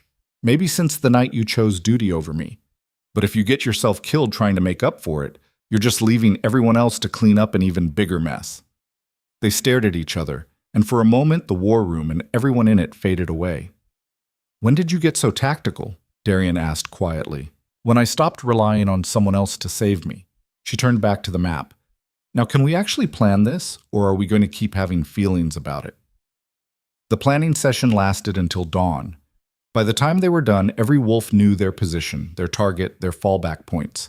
It was a good plan, maybe even a great one, if everything went perfectly, which, in Darian's experience, it never did. As the others filed out, Lyra remained studying the map with intense focus. You should rest, Darian said. I'll rest when the Ironwood clan is gone. Lyra, don't. She held up a hand without looking at him. Don't try to have some emotional conversation right now. I'm here to fight, that's all. Is it? Now she did look at him, and the hurt in her eyes nearly brought him to his knees. What do you want me to say, Darian? That I forgive you? That I understand why you did what you did? I don't. I probably never will. You broke something in me that night, and I've spent every day since trying to put it back together. I'm sorry. I know you are, but sorry doesn't change anything. You still chose power. You still married her. You still... Her voice cracked just slightly. You still looked at me and decided I wasn't worth fighting for. That's not true. Then what is true? Because from where I'm standing, you gave up the moment things got hard, and I don't know if I can ever trust you again. The words should have hurt. Instead, they felt like something being lanced, painful, but necessary. I was a coward, Darian said. You were right about that. I let fear and duty and tradition control me instead of fighting for what actually mattered, and I've regretted it every single day since. Regret doesn't bring back what we lost. No, but maybe when this is over, we could... Don't. Lyra's voice was firm. Don't make promises you might not live to keep. Don't talk about after when we don't even know if there will be an after. Just let me do my job. Let me help save these wolves, and then we'll see what's left. She walked out before he could respond. Darian stood alone in the war room, staring at the map and wondering if winning the war would cost him everything that mattered all over again. The Ironwood clan arrived 2 days later, just before dawn. Scouts reported their approach, 800 wolves moving in tight formation through the northern pass exactly as Lyra had predicted. At their head rode Alpha Gregor, his silver fur gleaming in the early light. Darian watched from the ridge overlooking his territory, Garrett beside him. They're taking the bait, Garrett said. Let's hope they keep taking it. Below, Celine and her defensive force made a show of preparing the main compound. To any observer, it looked like Darian's entire army was concentrated there, ready for a siege. The Ironwood clan saw it and smiled. They advanced, confident and arrogant, exactly as Lyra had said they would be. Now, Darian whispered. The first strike team hit from the east. Lyra's wolves, moving like shadows through the trees. They struck the Ironwood flank, killing sentries and disappearing before the alarm could be raised. The second team hit from the west. Marcus's mountain wolves, using the terrain they knew better than anyone. The third, fourth, fifth teams struck in rapid succession, each attack perfectly timed to create maximum chaos and minimum exposure. The Ironwood clan's formation began to fracture. They tried to pursue, but the strike teams vanished into the forest. They tried to regroup, but another attack would come from a different direction. Within an hour, the confident army had become a paranoid, scattered force jumping at shadows. It's working, Garrett breathed. Don't celebrate yet, Darian said. Gregor's smart. He'll figure it out. And he did. The Ironwood Alpha called a halt, pulling his forces into a tight defensive circle. Then he did something Darian didn't expect. He sent riders in every direction. What's he doing? Garrett asked. Darian's blood went cold as he realized. He's not trying to chase us. He's looking for our supply lines, our safe houses, our civilians. We evacuated everyone. Not everyone. The healers are still at the southern camp with the wounded from the ambush, and the families who couldn't travel far are at the western settlement. Those places aren't marked on any map. He'd have to. He has a scout, Darian said, horror dawning. Someone who knows our territory. The betrayal from the ambush suddenly made terrible sense. Who? Garrett demanded. Before Darian could answer, a runner appeared, breathless. Alpha! The Western settlement is under attack! Darian's heart stopped. That settlement housed 40 non-combatants, children, elderly, pregnant wolves who couldn't fight. How many attackers? 50, maybe more. They're slaughtering everyone. Darian was already running, shifting mid-stride. Behind him, he heard Garrett shouting orders, mobilizing the nearest strike team. But he didn't wait. Couldn't wait. The Western settlement was 3 miles away through rough terrain. He covered it in 10 minutes, his wolf form tearing through the underbrush with desperate speed. He smelled the smoke before he saw it. The settlement was burning. Bodies littered the ground. Wolves who'd tried to defend their families and been cut down without mercy. The Ironwood Raiders moved through the chaos like reapers, killing anything that moved. Darian's vision went red. He hit the Raiders like an avalanche, his alpha strength amplified by pure rage. He ripped through them, tearing throats and breaking necks. They tried to fight back, but he was beyond feeling pain, beyond tactics, beyond anything except the need to make them pay. Within minutes, half the Raiders were dead. The rest ran. Darian shifted back to human form, breathing hard, covered in blood that wasn't his. Around him, the survivors emerged from hiding, terrified children, wounded elders, mothers clutching babies. Alive. Not all of them, but enough. Then he saw her. Lyra was there. In the center of the burning settlement, fighting 3 ironwood wolves at once.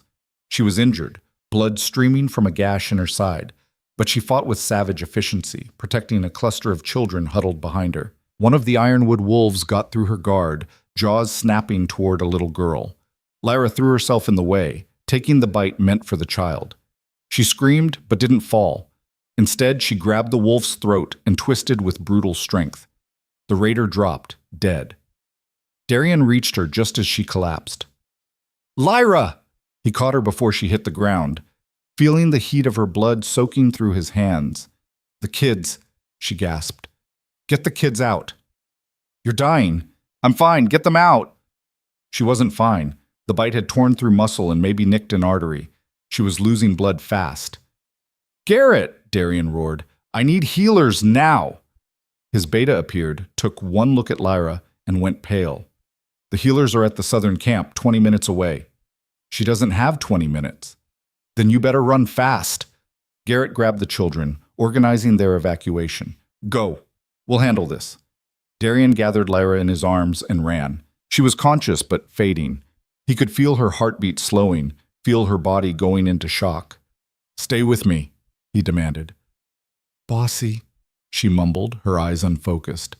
Lyra, please, don't do this. Don't leave me again. Not leaving, just tired.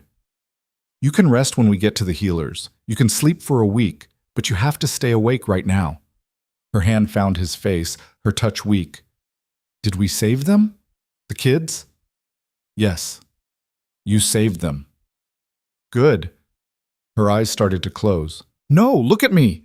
He was running so fast the trees were blurring, but it wasn't fast enough. Lyra, look at me! She forced her eyes open. I'm sorry I was mean to you. You had every right to be mean to me. I'm the one who should be apologizing. You did already, like 5 times. She smiled weakly. It was getting repetitive. Then I'll apologize 1,000 more times if you just stay alive. Darian. Yeah, I never stopped loving you. Even when I hated you. Even when I wanted to. I couldn't. His vision blurred with tears.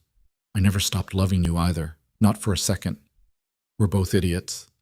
Yes. Yes, we are. Her eyes closed again, and this time he couldn't wake her. He burst into the healers' camp screaming for help. They swarmed Lyra, pulling her from his arms and rushing her into the medical tent. Darian tried to follow, but Sarah, one of Lyra's fighters, blocked his path. Let them work, she said. She's dying. And you crowding them will make it worse. Let them work, Alpha. He paced outside the tent like a caged animal. Garrett arrived with the evacuated families. Celine appeared from somewhere, her face grim. How bad? She asked. Bad. The Western settlement? Burned. We lost 17. Would have been more if Lyra hadn't been there. He looked at Celine. She threw herself in front of those kids. Didn't even hesitate. That's who she is. It's why you loved her. Celine's voice was quiet. It's why you still do. I'm sorry. For what? Loving someone else? I told you from the beginning your heart was never mine. I meant it. She touched his arm briefly. If she survives this, don't waste it. Don't let duty or politics or anything else get in the way. Life's too short and war makes it shorter. Hours passed. The sun set. Wolves came and went, updating him on the battle. The Ironwood clan had pulled back after losing the raiders. Gregor was regrouping for another assault. The strike teams were holding, but Darian barely heard them. All he could think about was Lyra, fighting death in that tent. Finally, just before midnight, the head healer emerged. She's alive, the old woman said. Darian's knees nearly buckled. But? There was always a but. But she lost a lot of blood. The next few hours are critical. If she makes it through the night, she'll probably survive. If not, the healer shook her head. You can see her, briefly. He entered the tent on shaking legs. Lyra lay on a cot, so pale she looked like a ghost. Bandages covered her torso, already spotted with blood. Her breathing was shallow but steady. He knelt beside the cot and took her hand. I'm here, he whispered. I'm not leaving. Not this time. Never again. Her fingers twitched in his, the barest squeeze. Outside he heard shouting. Garrett burst into the tent. Darian, we have a massive problem. Not now. Yes, now. The Ironwood clan isn't regrouping. They're surrounding us. All of us. While we were scattered doing guerrilla attacks, Gregor moved his main force to cut off all our escape routes. We're trapped. Darian closed his eyes. They'd been outmaneuvered, again. How long until they attack? Dawn. Maybe sooner. Garrett's voice was grim. And Darian? The scout who betrayed us. We found him. It was Eric. The young wolf who'd questioned Darian's leadership, who'd been at both the ambush planning and this operation. Where is he? Dead. Took poison before we could question him, but he left something. Garrett handed over a letter. Darian read it, and his blood turned to ice. The letter was from Alpha Gregor promising Eric control of the Pact territories in exchange for his betrayal. But the last line was what made Darian's world tilt. Your father sends his regards. He always said you were too weak to hold power. That's impossible, Darian said. My father is dead. He died 3 years ago. Did he? Garrett's face was pale. Or did he fake his death and join the Ironwood clan because he thought you weren't worthy of being Alpha? The implications crashed over Darian like a wave. Everything, the political marriage, the council's pressure, the impossible choices, had that all been orchestrated by his own father? Had the old Alpha been working with Gregor this whole time, engineering Darian's downfall? Darian? Lyra's voice was barely a whisper. He turned to her, and her green eyes were open, unfocused but aware. Whatever's happening, she breathed, don't let him win. Your father, Gregor, whoever. Don't let them make you think you're not enough. You are. You always were.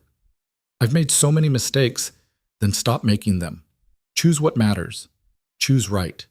Choose us. Her hand tightened on his. Choose love, Darian, even if it costs you everything.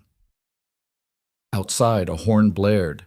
The Ironwood clan was attacking, and Darian stood at the center of a burning world, holding the hand of the woman he loved, facing an army led by the man he thought was dead, with 300 exhausted wolves against 800 fresh fighters. It was, quite possibly, the end of everything. Darian pressed his forehead against Lyra's hand one last time, then stood. The weight of everything, the betrayal, the impossible odds, the woman dying on the cot behind him, threatened to drag him under. But he was done drowning in what he couldn't control. How many minutes until they breached the perimeter? He asked Garrett. 10, maybe less. Get everyone to the central clearing, non-combatants in the middle, fighters on the outer ring, and Garrett, find Celine. I need her. His beta ran. Darian looked back at Lyra. The healer was already preparing to move her, but her eyes were still on him, fierce despite the pain. Go win this, she whispered.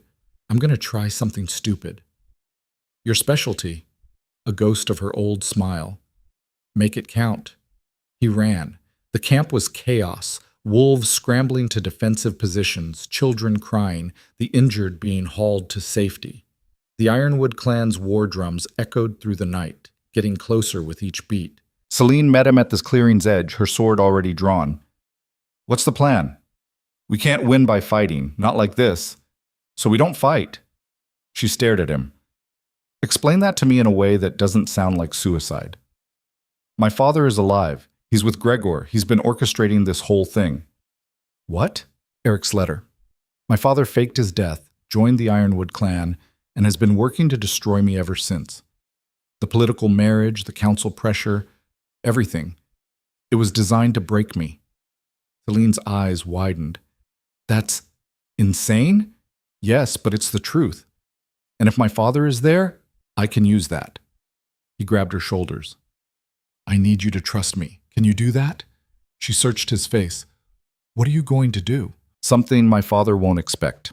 Something that goes against every tradition, every rule he tried to force on me." Darian's voice was steady now, certain. "I'm going to choose love over power, and I'm going to make him watch." Understanding dawned in Celine's eyes. "You're going to break our bond. With your permission. You realize that makes me nothing. No pack, no title, no alliance. No. It makes you free." He met her gaze. "You said yourself you didn't want this marriage any more than I did. So let's end it. Right now, in front of everyone. Let me give you back your life." For a long moment, she said nothing. Then she laughed. A real laugh. Not the cold calculation he was used to. "You're absolutely out of your mind," she said. "Breaking a bonding during an active siege. Your father will lose his shit." "That's the idea." "And you think this will somehow win the war?" "I think it will change the game. My father's been playing politics, using duty and tradition as weapons. But if I reject all of it, if I prove that I won't be controlled by the old rules, it might make him angry enough to make a mistake. Or it might just get us all killed. Probably that too." He looked at her. "I'm sorry I dragged you into this. You deserved better. I deserve to make my own choices. And right now, I choose to help you burn this whole corrupt system to the ground." She extended her hand. "Break the bond, Alpha. Let's see what happens when we stop playing their game." The Ironwood clan reached the clearing's edge just as Darian and Celine walked to the center of the defensive ring. 800 wolves surrounded them, weapons gleaming in the torchlight. At their head rode Alpha Gregor, massive, silver-furred, radiating power. And beside him, on a black horse, sat a ghost. Thaddeus Wolf, Darian's father. The old Alpha looked exactly as Darian remembered. Hard eyes, grizzled features, the bearing of someone who'd never bent to anyone. He was older now, more scarred, but alive. Undeniably alive. "Hello, son," Thaddeus called across the clearing. The sound of his voice hit Darian like a physical blow. Every wolf in the defensive ring turned to stare, confusion and shock rippling through the ranks. "Impossible," Marcus breathed from somewhere to Darian's left. "Thaddeus died. We buried him." "You buried an empty coffin," Thaddeus said. He dismounted, walking forward with the confidence of someone who'd already won. "Did you really think I'd entrust my legacy to a weak-willed child who chose politics over strength? You faked your death to destroy your own son?" Darian's voice was eerily calm. "I faked my death to save the pack from you. You were always too soft, too sentimental. You cared more about that copper-haired bitch than about power." Thaddeus's lip curled. "I thought the bonding to Celine Thorne might toughen you up, teach you about sacrifice, but instead you just became a puppet to Marcus's ambitions. You orchestrated the bonding? I suggested it to the council, pushed them to pressure you, wanted to see if you had the spine to hold power when it cost you something." Thaddeus shook his head. "You passed that test barely, but then you let guilt eat you alive. Started making weak decisions, lost battles, proved exactly what I always knew. You're not worthy of the Alpha title." Darian felt the eyes of every wolf on him. His pack, Lyra's fighters, the refugees, all waiting to see how he'd respond to this public humiliation. "You're right," he said quietly. Thaddeus blinked, surprised. "I'm not the Alpha you were. I don't lead through fear and intimidation. I make mistakes. I let emotion guide me. I chose a political marriage that broke my heart, and someone else's." Darian's voice grew stronger. But here's the difference between us. I learn. I change. I admit when I'm wrong. And right now, I'm admitting that the biggest mistake I ever made was trying to live up to your legacy instead of building my own. He turned to Celine, which is why I'm breaking our bond. The gasps that ran through both armies were audible. You can't, Marcus started. I can. I am. Right now. Darian held up his hand, where the bonding mark still glowed silver. Celine Thorne, do you accept the dissolution of our bond, freely given, no conditions attached? Celine raised her own marked hand. I accept, freely and without regret. The ancient magic that had bound them together unraveled. It felt like tearing off skin, painful, visceral, final. The marks on their hands flared bright, then faded to nothing. Silence. What are you doing? Thaddeus demanded, and for the first time there was uncertainty in his voice. Something you never could. Making my own choice. Darian looked at his father across the clearing. You tried to control me with duty, with tradition, with guilt. You manipulated the council, faked your own death, allied with our enemies, all to prove I was weak. But here's what you didn't understand.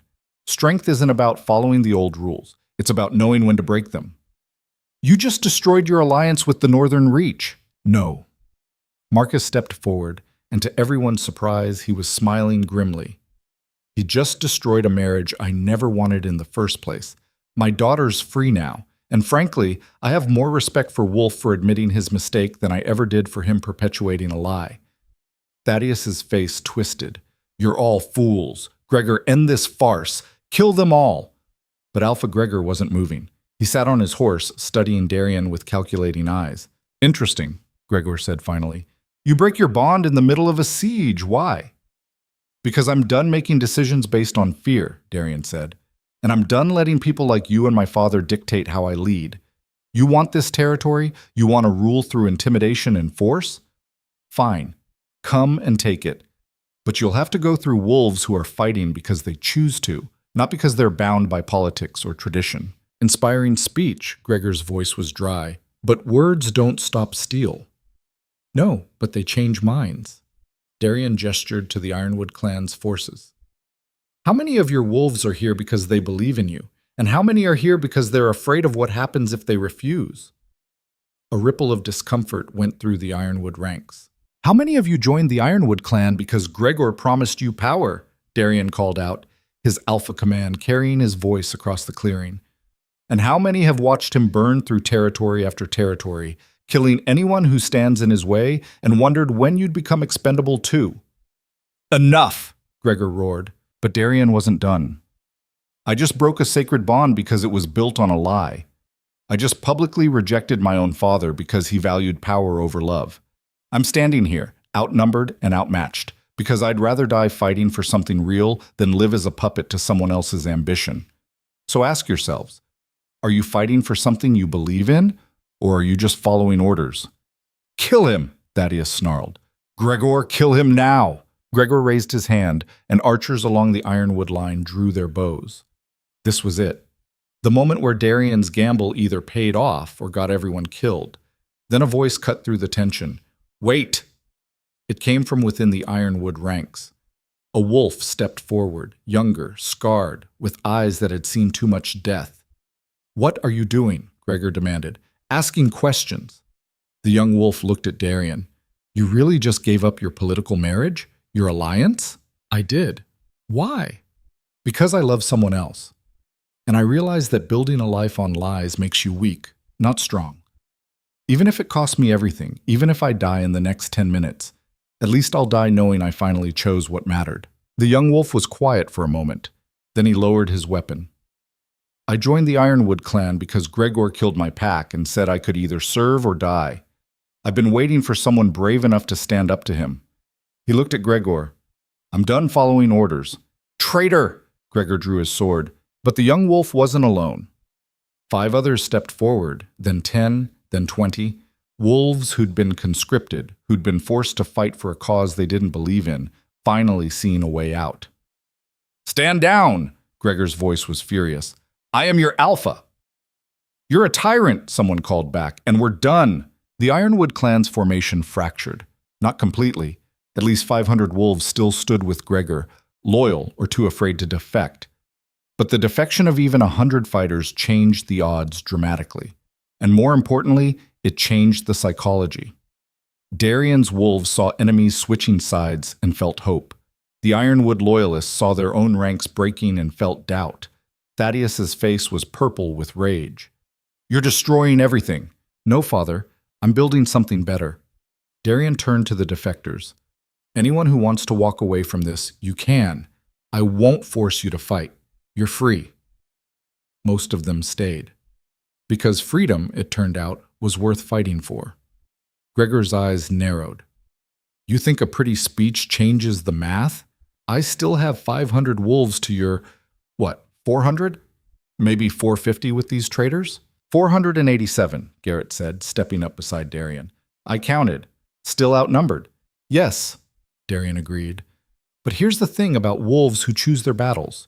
They fight harder than wolves who are forced into them." "We'll see about that." Gregor raised his sword. "Ironwood clan? Attack!" The battle that followed was nothing like the ambush or the siege warfare Darian had planned. This was pure chaos. Two armies colliding in a clearing too small to hold them. Wolves fighting in shifting alliances, the ground turning to mud under the weight of combat. Darian fought at the center, Garrett on one side, Celine on the other. The freed prisoners from the Ironwood clan fought with desperate ferocity, proving their new loyalty with blood. Marcus's mountain wolves held the high ground, raining arrows down on Ironwood positions. The refugee wolves that Lyra had brought fought with the precision of survivors who knew every trick in the book.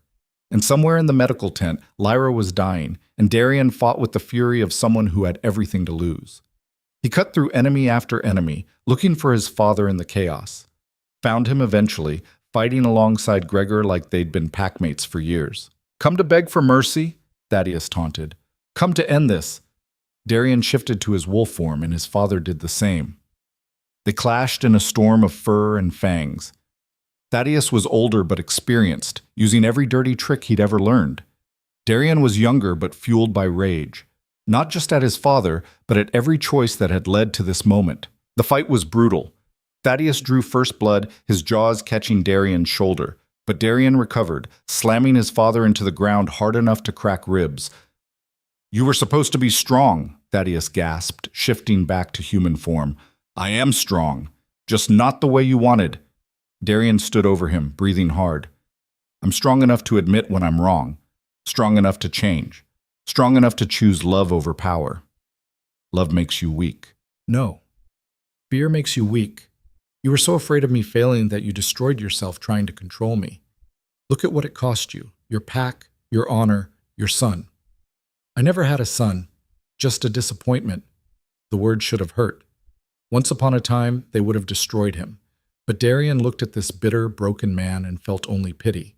"You're right," Darian said. "You don't have a son. Because I'm done trying to be the alpha you wanted. I'm going to be the alpha my pack needs, the one who fights for them, not against them." He walked away, leaving his father bleeding in the mud. The battle raged for hours. But slowly, inexorably, the tide turned. The defectors fought like wolves possessed, attacking their former packmates with intimate knowledge of their weaknesses. Darian's forces fought with the desperation of people protecting their home. And the Ironwood clan, for all their numbers and training, started to break. Gregor saw it happening. He tried to rally his wolves to shore up the crumbling lines, but doubt was a poison that spread fast. Finally, as dawn broke over the blood-soaked clearing, he called a retreat. "Fall back, Ironwood clan, fall back!" The surviving loyalists fled, dragging their wounded with them. They left behind nearly 200 dead and twice that many injured. Darian's forces had lost 73 fighters. 73 wolves who'd trusted him, followed him, died for him.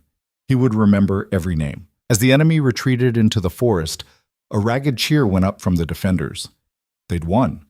Against impossible odds, they'd actually won. But Darian didn't celebrate. He ran. He ran to the medical tent, his heart in his throat, terrified of what he'd find. Lyra was still alive. Barely. Her breathing was shallow, her skin clammy, but the healer met his eyes and nodded. "She made it through the night. She's going to survive." Darian collapsed beside the cot, taking her hand. Lyra's eyes fluttered open. "Did we win?" she whispered. "Yeah. We won. Good. Her fingers tightened on his. Told you that plan would work. It was a terrible plan. It was my plan. That's what I said. She smiled, and despite everything, the blood, the pain, the exhaustion, it was the most beautiful thing he'd ever seen. I broke the bond with Celine, he said quietly. Lyra's eyes widened. You what? I broke it. In front of everyone. My father, Gregor, both armies. I stood there and publicly chose you over politics. That's the stupidest thing I've ever heard. I thought you'd appreciate the dramatic gesture. I do, but it's still stupid. Her hand moved to his face, tracing the new scars he'd earned in the battle. What happens now? I don't know. The alliance with the Northern Reach is probably dead. Half the council will want my head for breaking sacred tradition. We still have to deal with whatever's left of the Ironwood clan. He leaned into her touch. But I don't care about any of that right now. Right now, I just care that you're alive. Darian, I love you, Lyra. I've loved you since the day you challenged me to a fight because you thought I was being an arrogant alpha prick. I loved you through every battle, every crisis, every moment we built something together. I loved you when I made the worst decision of my life and married someone else. And I'll love you every day for the rest of my life, however long or short that turns out to be. Tears tracked down her face. You're such an idiot. I know. I love you too. Even when I hated you, even when I tried not to, I never stopped. He kissed her then, careful of her injuries, mindful of the healers hovering nearby. It was tender and desperate and tasted like blood and hope. When they finally broke apart, Celine was standing at the tent entrance. Sorry to interrupt, she said, but she was smiling. But the council is demanding to speak with you. Something about breach of tradition and immediate disciplinary action. Tell them to wait. I did. They're very insistent. She glanced at Lyra. Glad you survived. Would have been awkward if Darian destroyed his political career for nothing. Thanks, I think. You're welcome. Now get better so you can help clean up the mess your boyfriend made. Celine looked at Darian. When you're ready, no rush, your entire pack is waiting to see if you're going to get stripped of your title for what you did. Darian stood, still holding Lyra's hand. Let them wait. I'm exactly where I need to be. The council meeting happened 3 hours later in what was left of the Great Hall. The elders sat in judgment, their faces carved from disapproval. Marcus Thorne was there, along with the surviving allied alphas. Even some of the defectors from the Ironwood clan had come to watch. Elder Morrigan stood, her voice cutting through the assembled crowd. Darian Wolf, you stand accused of breaking a sacred bonding without proper ceremony or approval from this council. You have violated centuries of tradition, destroyed a critical alliance, and undermined the very foundations of pack law. What do you have to say for yourself? Darian stood before them, battered and bloody, but unbowed. I say that sometimes tradition needs to be broken. The bonding with Celine was built on political manipulation and my own cowardice. Continuing it would have been a greater betrayal than ending it. He met each elder's eyes in turn. You can strip my title if you want. You can exile me, but I won't apologize for choosing love over a lie. Love doesn't keep packs safe, Elder Morrigan said coldly. Power does. Alliances do. You've thrown both away for sentiment. I've thrown away chains. There's a difference. So you admit you feel no obligation to this council's authority? I admit that I'm done letting fear and tradition control me. If that makes me unfit to lead, then find a better alpha. Silence fell. Then Marcus Thorne stood. For what it's worth, he said slowly, I agree with him. Every head turned. My daughter was miserable in that bonding. So was Wolf. Forcing them to continue it would have weakened both our packs, not strengthened them. He did the honorable thing, even though it cost him everything. Marcus looked at the council. I'm not withdrawing my support. The Northern Reach stands with Darian Wolf. One of the defector wolves spoke up. So do we. He gave us freedom when Gregor would have worked us to death. That's worth more than any tradition. Another voice. He fought for us when he could have surrendered. That's leadership. And another. He admitted his mistakes and changed. That's strength. One by one, wolves stood in support. Not all of them. Some of the elders remained seated, their disapproval clear, but enough that the tide shifted. Elder Morrigan's expression was unreadable. You've created quite the spectacle, young Alpha. Breaking bonds, defying your father, turning enemies into allies. Very dramatic. I learned from the best, Darian said evenly. She almost smiled. Your father was many things, but he understood power. You've rejected his teachings, but in doing so, you've found your own kind of strength. She looked around the room. I cannot condone what you've done, but I also cannot deny its effectiveness. Therefore, the council will take no action, for now. But Darian Wolf, if you're going to lead this pack, you need to build something sustainable, not just survive on dramatic gestures. I know, and I will. He took a breath. But I'm going to do it my way. With wolves I trust. With someone I love beside me. And if that's not good enough for the council, then I respectfully suggest you find someone else to follow your outdated rules. The challenge hung in the air. No one took it. When the meeting ended, Darian walked out of the hall to find Lyra waiting, leaning heavily on Sarah for support. She shouldn't have been out of bed. The healers were probably furious. How did it go? She asked. They didn't exile me. Progress. Small steps. He moved to her side, supporting her other arm. You should be resting. I'll rest when you stop making historically bad decisions that I have to witness. But she was smiling. So what now? Now we rebuild, we heal, we figure out how to lead a pack that's held together by choice instead of obligation. He looked at her. Think you can help with that? I think I can try, but I have conditions. Name them. First, I'm not your Luna. I'm your partner. Equal say in decisions, equal respect. Done. Second, we do this differently. No more political marriages, no more sacrificing people for alliances. We build something better. Absolutely. Third, she paused. Third, you have to promise that if it ever comes down to choosing between power and love again, you won't hesitate, because I can't go through that twice. I promise. And Lyra? He cupped her face gently.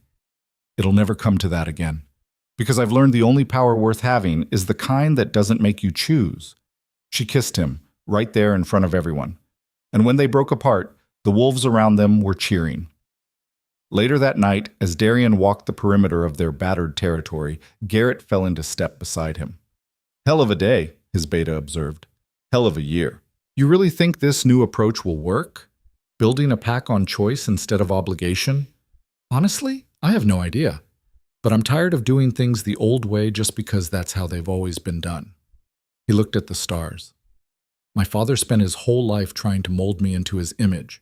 And when I didn't fit, he tried to destroy me. I won't make that mistake. I won't force anyone to be something they're not. Even if it's harder, especially if it's harder.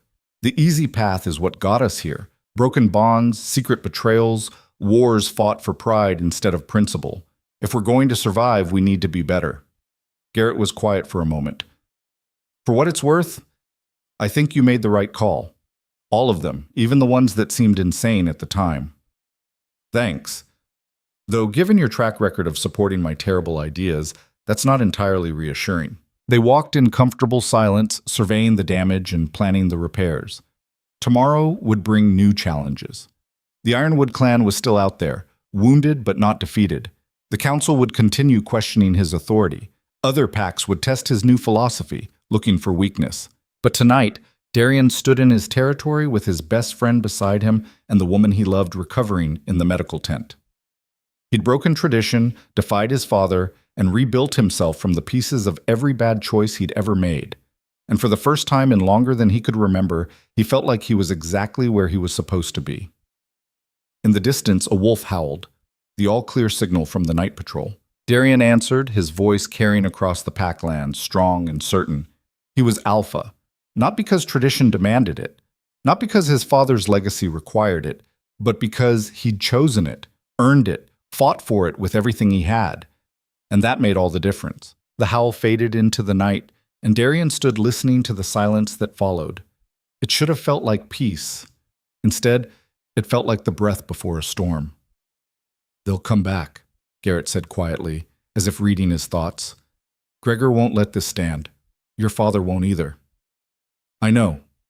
Darian turned from the perimeter, heading back toward the heart of the territory. But next time, we'll be ready. And next time, I won't be fighting their war. I'll be fighting mine. The reconstruction began at dawn. Wolves who'd spent the night treating wounds and burying the dead now turned to rebuilding what had been destroyed. The Western settlement needed complete restoration. The medical tents were overflowing, supply lines had been cut, and winter was coming. But there was something different in the air now. The wolves who worked, pack members, refugees, former Ironwood fighters, they worked together. Not because they were ordered to, because they chose to. Darian found Lyra 3 days later, against all healer recommendations, helping organize supply runs to the outlying settlements. "You're supposed to be resting," he said. She didn't look up from the map she was studying. "And you're supposed to be leading a pack, not following me around like a worried mother." "I can do both." Multitasking. Impressive. She finally met his eyes, and he saw the exhaustion there, the pain she was hiding. "We're short on medical supplies. The ambush burned through most of our reserves, and the battle finished the rest. If we don't get more, the wounded are going to start dying from infections we could have prevented.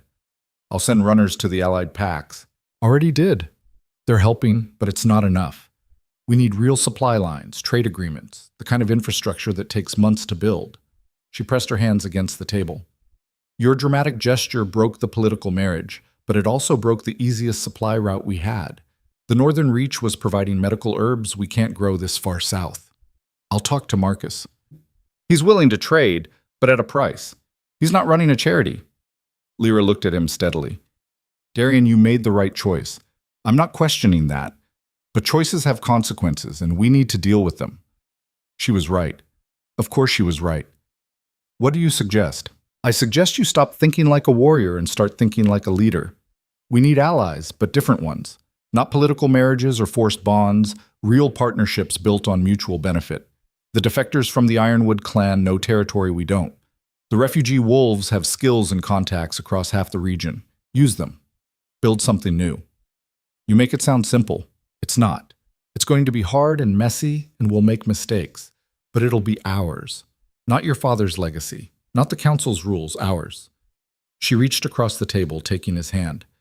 "I didn't come back just to watch you replace one set of chains with another. I came back because I thought maybe we could build something better together." He squeezed her hand. "We will. I promise." A runner interrupted them, breathless. "Alpha, there's a delegation at the border, from the Ironwood clan." Darian's blood went cold. "How many?" "Just 5. They're carrying a white flag." Lyra was already moving, grabbing weapons. "It's a trap." "Maybe, but we have to hear what they want." Darian looked at the runner. "Tell Garrett to assemble a guard, full armor, and someone get Celine." They met the delegation at the eastern border, where Lyra had first returned. Darian stood with 20 of his best fighters behind him. Garrett was on his right, Celine on his left. Lyra had insisted on coming despite her injuries, and she stood just behind him, radiating quiet menace. The Ironwood delegation was led by the same scarred female who delivered Grigor's ultimatum weeks ago, Kira, voice of the Alpha. She looked worse for wear, her armor dented and blood-stained. "Darian Wolf," she said, "I bring a message from Alpha Gregor." "I'm listening." "He offers terms, a truce. Your pack keeps its territory. The Ironwood clan ceases all hostilities. In exchange, you hand over the wolves who defected during the battle. All of them." The defectors behind Darian shifted uneasily. "No," Darian said immediately. "You haven't heard the alternative." "I don't need to. Those wolves chose freedom. I'm not handing them back to a tyrant." Kira's expression didn't change. "Then Gregor will return in 1 month with twice the force. He will burn your territory to ash and salt the earth so nothing grows here again. He will kill every wolf who stands with you and enslave the rest. This is his final offer." "Then tell him to come. We'll be waiting." "You can't win. You know that." "Maybe not, but we'll die free. That's more than your wolves can say." For the first time, something flickered in Kira's eyes. Pain, maybe. Or envy. "You really believe that? That freedom is worth dying for?" "I've spent my whole life following rules that didn't make sense, making choices that served everyone but myself. I'm done with that. So yes, I believe it. And I think you do too, or you wouldn't be asking." Kira was silent for a long moment. Then she reached up and removed the ironwood insignia from her armor. I defect, she said quietly. I'm done serving a monster. Her 4 companions stared at her in shock. Then one by one, they removed their insignias too. Kira, what are you doing? One of them hissed. What I should have done months ago. She looked at Darian. Gregor is gathering forces from every clan he's conquered. By the new moon, he'll have over 1,000 fighters. Maybe more. He's not coming to negotiate. He's coming to erase you from existence. Why are you telling me this? Because I'm tired of watching good wolves die for a madman's ambition. And because, she hesitated, because your father is with him. Thaddeus is in Gregor's ear, pushing for total annihilation. He wants to make an example of you, prove that breaking tradition leads to destruction. Darian felt the weight of that settle over him, his father once again trying to control his fate. But this time, Darian wasn't that scared young alpha trying to live up to impossible expectations. Let him try, Darian said. We'll be ready. Kira and her companions were given sanctuary. They brought intelligence that proved invaluable, maps of Gregor's strongholds, information about his supply chains, the locations of wolves who might be sympathetic to desertion. Over the next 2 weeks, Darian used that information to launch precision strikes. Not armies, small teams of 5 or 6 wolves, hitting supply depots and freeing conscripted fighters. Each successful mission weakened Gregor and strengthened Darian's reputation. Word spread. Across the territories, wolves who'd been oppressed by the Ironwood clan started to whisper about the alpha who'd broken tradition and survived. Some of them ran. Some of them fought back. All of them made Gregor's consolidation of power harder. But it wasn't enough. 3 weeks after Kira's defection, scouts reported Gregor's army was on the move. 1,200 wolves, heavily armed, moving with the inexorable advance of a glacier. They would reach Darian's territory in 5 days. The War Council met in grim silence. We have 400 fighters, Garrett said, staring at the map. Maybe 450 if we count everyone who can hold a weapon. Against 1,200, the math doesn't work. Then we change the math, Lyra said. She'd been studying the intelligence reports, cross-referencing them with her own knowledge of guerrilla tactics. Gregor's army is massive, but it's slow. Too many wolves, too much equipment. They need supply lines, staging areas, rest periods. That's where they're vulnerable. You want to starve them out? Marcus asked. I want to make it too expensive to fight. Every supply cache they lose, every night they spend without food or shelter, every wolf that deserts, that's a victory. We don't need to beat them in one battle. We need to bleed them until fighting us costs more than walking away. That could take months, Celine pointed out. Then it takes months. Winter's coming. Let them freeze while they chase us through our own territory. It was a sound strategy, but Darian saw the flaw immediately. Gregor won't chase us. He'll burn settlements, kill civilians, force us to defend them. He knows we can't run forever, not with children and elderly wolves we have to protect. The room fell silent. So we evacuate them, Lyra said. Get the non-combatants out of the territory entirely. Send them to allied packs until this is over. And if we lose? Those wolves become refugees forever. They lose their home. Better than losing their lives. Is it? Darian looked around the room at the faces of wolves who'd trusted him, who'd fought for him, who'd believed in his promise of something better. We're fighting for the right to choose our own path, to build a pack based on freedom instead of fear. But if we win by abandoning our home, by sending our families away, by becoming exactly the kind of ruthless fighters Gregor is, what have we actually won? Survival, Garrett said bluntly, which is more than we'll have if we try to defend static positions against a force 3 times our size. Then we need allies, real ones. Not political marriages or forced bonds, wolves who believe in what we're building and want to be part of it. Who? Marcus demanded. Every major pack has either joined Gregor, surrendered to him, or is too afraid to move against him. You've inspired some defections, but not enough to change the fundamental numbers. Darian thought about his father's letter, about the years of manipulation and control, about every choice that had led to this moment. There's one group we haven't reached out to, he said slowly. The packs Gregor destroyed, the survivors who scattered after their territories fell. They have nothing left to lose and every reason to hate him.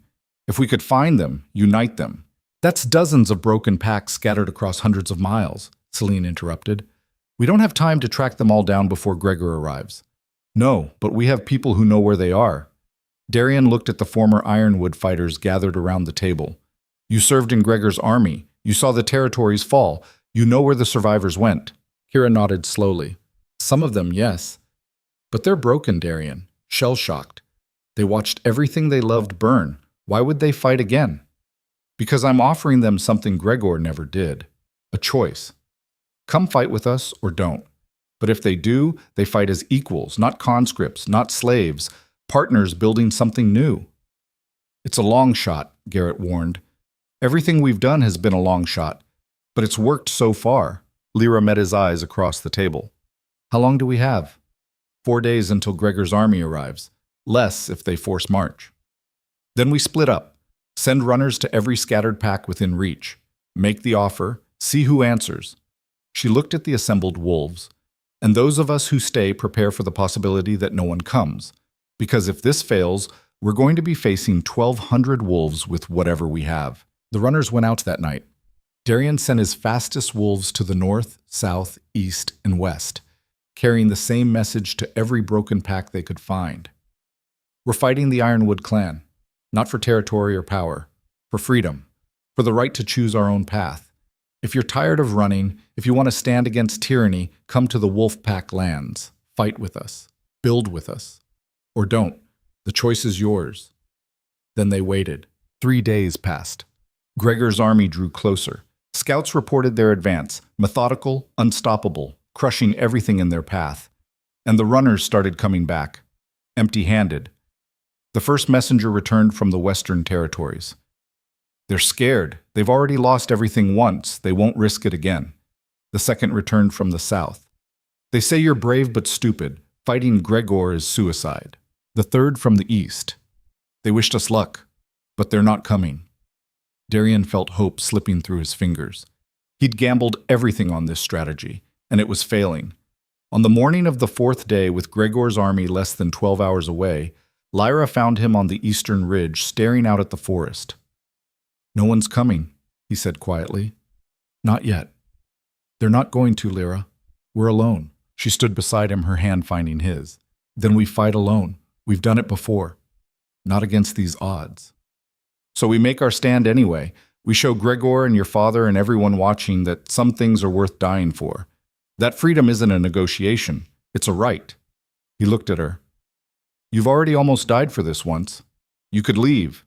Take your fighters, disappear into the borderlands. No one would blame you. I would. She turns to face him fully. Darian, I came back because I believe in what you're trying to build. A pack where wolves matter more than politics, where love doesn't get sacrificed for power.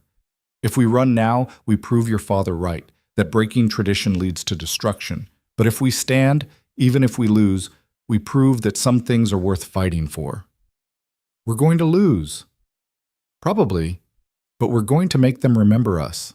He pulled her close, breathing in her scent, wildflowers and blood and stubborn courage. I love you. I should have said it more. Should have shown it better. You've shown it every day since I came back. That's enough. She kissed him. Now stop being maudlin and help me prepare for battle. If we're going down fighting. The Ironwood clan arrived at sunset. Their army spread across the valley like a dark tide. 1,200 wolves, armed and armored, with Alpha Gregor at their head and Thaddeus Wolf beside him. Darian's forces, 438 fighters, stood in defensive positions across the main territory. It looked pathetic compared to the force arrayed against them. Gregor rode forward under a white flag, his expression triumphant. Last chance, Wolf. Surrender now, and I'll make your deaths quick. Darian stepped forward to meet him, Lyra at his side. We're not surrendering. Then you're fools. Look at my army. Look at your ragged defenders. You're outnumbered 3-1. This isn't bravery. It's suicide. Maybe, but it's our choice. Thaddeus spurred his horse forward. Still clinging to your delusions, boy. Still think love and freedom matter more than power. I know they do. You spent your whole life chasing power, and look where it led you. Betraying your own son, faking your death, serving a tyrant. If that's strength, I'll take weakness. You'll take death, and you'll drag everyone loyal to you down with you. Thaddeus's voice was cold. I gave you every chance to be strong, to lead properly. You wasted all of them. No. You gave me every chance to be you. I chose to be myself instead. Then you chose wrong. Did I? Darian gestured to the wolves behind him. These wolves are here by choice. They believe in something bigger than fear or obligation. You've spent your life forcing people to follow you. I don't have to force anyone. That's the difference between us. Something flickered in Thaddeus's eyes. Surprise, maybe, or doubt. Gregor laughed. Touching, but words won't save you. Last chance. He stopped. Everyone stopped. Because from the northern forest, wolves were emerging. Hundreds of them. They wore mismatched armor and carried weapons salvaged from a dozen different battles. They moved with the haunted confidence of survivors who'd lost everything and decided they had nothing left to fear. At their head was a gray-furred alpha Darian didn't recognize, her face scarred, her eyes hard. Sorry we're late, she called. Had to gather everyone. I'm Alpha Reyna, or I was before Gregor burned my pack to the ground. I'm here to return the favor. From the eastern forest, more wolves appeared. From the south, from the west. Scattered packs, broken and rebuilt. Survivors who'd been hiding, running, barely staying alive. Now converging on a single point with a single purpose. Revenge. Gregor's confident expression cracked. What is this? This is every wolf you've ever wronged, Darian said quietly. Every pack you've destroyed. Every family you've scattered. They're done running. They're done hiding. And they're here to make you answer for what you've done. By the time the sun had fully set, Darian's 400 fighters had become 900. Still outnumbered, but not 3-1 anymore. And more importantly, the psychology had shifted. Gregor's wolves had come expecting an easy slaughter. Instead, they faced an army of ghosts, wolves they'd thought were broken, now standing defiant. We can still crush you, Gregor snarled, but there was uncertainty in his voice now. Maybe, Darian agreed, but it'll cost you. Every wolf here knows your tactics, your weaknesses. They've survived you once. They know how to do it again. So ask yourself, is this territory really worth losing half your army? Gregor looked at his forces, then at Darian's. The math had changed. The certainty had evaporated. Attack, he roared. Kill them all! But his wolves hesitated, because 3-1 odds were acceptable. But fighting an army of survivors who knew all your secrets, who had nothing left to lose, who were fighting for something more than orders, that was different. Some of Gregor's wolves charged, others hung back. The formation fractured before the battle even began. And that's when Darian gave the signal. His forces didn't meet the charge head-on. Instead, they scattered, breaking into the small, fast strike teams Lyra had trained them in. They hit the Ironwood flanks, disrupted their formations, targeted their officers. The survivor packs did the same, each group fighting with intimate knowledge of Ironwood tactics. The battle that followed wasn't a clean clash of armies. It was chaos. 100 small skirmishes happening simultaneously, wolves fighting in the dark with nothing but moonlight to guide them. Darian fought his way through the madness, looking for Gregor. Found him eventually, surrounded by his personal guard, trying to rally his fragmenting forces. This is over, Darian called. Withdraw now, and you can save what's left of your army. I'll burn your territory to ash. No, you won't. Darian gestured to the battlefield, where Ironwood wolves were falling back, overwhelmed not by numbers but by the sheer ferocity of wolves who'd lost everything and refused to lose again. Your army is breaking. Your reputation is shattered. Every wolf you ever conquered knows now that you can be beaten. Withdraw, Gregor, or lose everything. For a long moment, Gregor stared at him with pure hatred. Then he raised his horn and blew the retreat. The Ironwood forces fell back in disorder, leaving their dead and wounded. It wasn't a rout. Gregor's veterans maintained enough discipline to cover the withdrawal, but it was unmistakably a defeat. As they retreated, Thaddeus rode up beside Darian, his face twisted with rage and something that might have been grudging respect. You survived, the old Alpha said. I did, despite your best efforts. You've made yourself into a target. Every wolf who hates change, who fears the new order you're building, they'll come for you eventually. Let them. I'll be ready. Thaddeus studied him for a long moment. You're not the son I wanted, but maybe you're the son I should have wanted. That's the closest you've ever come to a compliment. Don't get used to it. Thaddeus turned his horse. This isn't over, boy. I'll be watching. And if you fail, if this grand experiment collapses, I'll be there to pick up the pieces. You'll be waiting a long time. Thaddeus rode off without another word, following Gregor's retreating army into the darkness. Darian stood watching them go, feeling the weight of everything that had happened settle over him. They'd won, not by overwhelming force or political maneuvering, but by offering something worth fighting for, by proving that wolves who chose to stand together were stronger than wolves who were forced to serve. Lyra appeared beside him, blood-streaked but grinning. We did it. We did. So what now? Now we rebuild. For real this time. He looked at the assembled wolves, his original pack, the defectors, the survivors who'd answered his call. We build something that lasts, something that doesn't require sacrifice to maintain. The aftermath took weeks. The wounded needed treatment. The dead needed burial. The survivor packs needed integration. Some chose to join Darian's pack permanently. Others requested their own territories to rebuild what they'd lost. Darian granted every request. This wasn't about expanding his power. It was about creating a network of packs based on mutual support instead of fear. The council called another meeting, of course. They wanted to formalize the new alliances, establish protocols, maintain some semblance of traditional structure. Darian attended, but this time he didn't go alone. He brought Lyra, Garrett, Celine, Kira, and representatives from each survivor pack. They stood before the elders not as supplicants, but as equals. "You've created chaos," Elder Morgan said, though her tone was more resigned than angry. "Broken bonds, defied traditions, rebuilt the entire pack structure from scratch." "I've created choice," Darian corrected. "Wolves deciding for themselves instead of following rules written centuries ago. And you think that's sustainable?" "I think it's the only thing that is sustainable.